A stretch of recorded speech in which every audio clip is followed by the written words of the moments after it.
Tutorial time! Hey guys! A lot of people are really interested in trying stop motion animation, but they're a little overwhelmed by all the needs of the medium. I'm here to tell you it is easier now than ever before to try stop motion, and I'm going to give you the basics of what you need to get started. A camera! Since stop motion animation is a series of photographs that you take, you're going to need a camera. The easiest one is almost everybody now has a really cool smartphone that can take really high resolution pictures, and there's a bunch of free apps out there for stop motion animation. So it's a really easy way to just take your first pictures. I don't like it personally because you have to touch the camera. And if you're touching the camera, the chances of bumping it are very high. But it's a really accessible first step. Another inexpensive way to start, and it's how I started, was with a webcam. For about 20 bucks, you can get a nice webcam. They're all HD nowadays. They connect to your stop motion software. It's steady, you can rely on it. You can even focus in some of them. So it's the way I recommend starting. So if you want to work on a professional setup, you're going to have to get a DSLR camera. Whatever camera you choose, just make sure it has a live view out so the software recognizes and you can preview the image before you take it. I personally use an A7S II Sony. It's an awesome camera. It takes really high-end photographs, but it also takes 4K video. And I'm doing a lot of experimentation, mixing live action and stop motion. So that was the camera for me. It's a lot more expensive than what you guys need, but it takes a great image. I've also used the Canon 50D, 60D, 70D, 80D, and all are great cameras, take great images, and they're a lot less expensive. Whatever camera you choose, I recommend getting an AC adapter. I always work with these because the last thing you want to do is change the batteries in the middle of your shot and bump the camera. Okay, you've chosen a camera, so now you need to support it. If you're using your phone, you can use a little spider-legged, kind of simple support system. For me, using a DSLR, you're going to need a tripod. I just use a Manfrotto tripod. Puppet! Okay, this is easier than ever before as well. I always recommend people start with clay because it's so simple and it's really inexpensive. I'll use Van Aken clay because it comes in many colors, or I'll use Super Sculpey because it's a little more moldable. It doesn't melt quite so fast, and it really gives you an idea of how stop motion works before you go in investing in expensive things. Found objects. This is the easiest way to get a puppet. You don't have to make anything. You can go find your little brother's action figure, or you can get a Matchbox car that you find anywhere, a coin, just to get those first clicks in and start understanding how stop motion and animation works. It doesn't require a lot. If you don't feel like sculpting, you don't want to mess with clay, there's a lot of pre-made articulated puppet options out there nowadays that are really inexpensive. Modibot, Mo figure, Stickfuzz, both cost around 10 bucks with a lot of variation, different creatures to play with. These will work great for those first tests. You just use some magician's wax to stick them to the surface while animating, so very, very easy to use.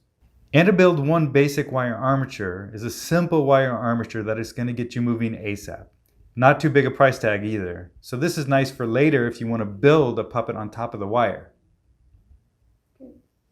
Sticky bones. These are about 100 bucks and are super posable. You can do some really nice animation right out of the gate with these things. They use magnets instead of tie downs, but they're very high quality for your first attempts. There are a ton of full armature kits online. They tend to cost over 100 bucks, but they'll get you started in working with real tie downs, which is how pros work. What type of full armature kit you get depends on if you're interested in creating a custom armature for a character you want to make, or just working with a stock one that they've given you. The least expensive are DIY armature kits, which are a little less expensive and aren't totally set up for animation, but they're good. And then there's animationsupplies.net, which has some really amazing, fully fingers, hands, toes, everything you need armature kits, but they're about double the price. I suggest starting simple and growing from there. Hi, I'm Rasch, I make stuff around here, and I'm going to tell you how to make a stage to shoot your animation tests on. Some people are scared, they get overwhelmed by this part, but don't worry, we're going to break it down step by step. We can make it really simple. The easiest thing to do would be to use your kitchen table, a countertop, a desk, a dresser, anything that's sturdy and that won't move. So if you're not going to use your living space, then the next easiest thing is to go to Craigslist or nextdoor.com and find a free table or a really inexpensive table. You want it to be sturdy. That's the main thing. And you want your puppets to be able to stick with wax on top or to be able to drill through it so you can do tie downs and reach underneath it. If you don't want to buy a new table or use your kitchen, you can buy a pre-made animation table kit. And you can get them from animationsupply.net, and those you can put anywhere. For people who want to make their own table and shoot like a professional, you can customize the height and the size and the shape. A trip to Home Depot will get you everything you need. I'm going to name the supplies for a 4-foot by 8-foot table because those sizes are standard at Home Depot or regular hardware stores, and we'll say about 40 to 44 inches tall. Okay, you'll need about 12 8-foot 2x4s, and a chop saw is very handy for cutting those 2x4s, but if you're looking for a workout, you can use a handsaw. And if you're making a custom sized table, a table saw is really handy for cutting your plywood.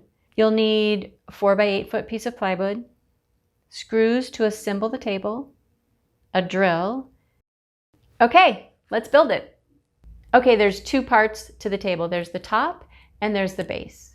So I usually start by building the top, and I build out a frame the size of my table, lay plywood on top of it. If I need to cut the plywood, I'll draw a line where it needs to be cut it down to the size of my tabletop, and screw the top onto the frame.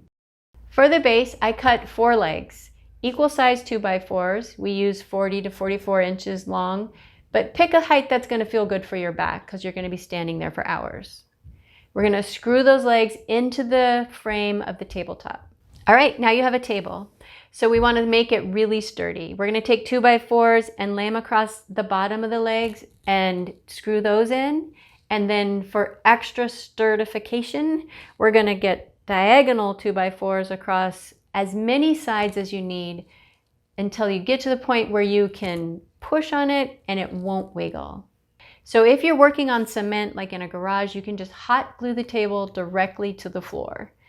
If you're in a kitchen or somewhere else where the floor doesn't want to be ruined, you can put weights, sandbags, anything heavy that'll keep the table from moving if you bump into it.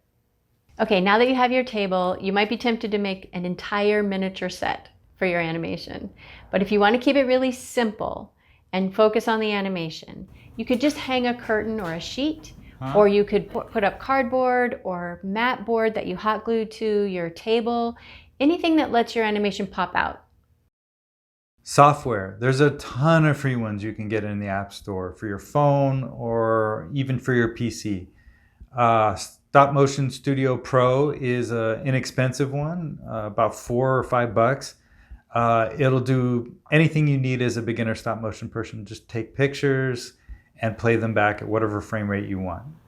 Dragon Frame. This is the industry standard. Any major studio is using this. It's about $200 and it will be as complex or as simple as you need it to be. Stopmotion Pro is another comparable software. It's used a lot more in Europe. It's about $185, so it's a little bit cheaper, but it'll do pretty much anything you need it to do. Lights. There's no need to invest in anything crazy for your first initial test of stop motion. In fact, you don't even need lights when you start. I didn't use anything, but when you do get lights, you can get some dedicated stuff really cheap off Amazon or IKEA, just something with a gooseneck that'll clip onto your desk. All right, guys, you have a puppet, you have a stage, you have a camera connected to stop motion software, you have lights if you want to light the scene and get ready to go. Choose your frame rate. 12 frames per second is what I suggest because it's a lot less movements per frame and it's a nice way to start your first steps. And I'm really excited that you guys are going to be doing stop motion. And I remember taking my first steps in this medium and how magical it was, and it captured me. And please share what you guys create with me because it's magic. And I can't wait. I can't wait to see it.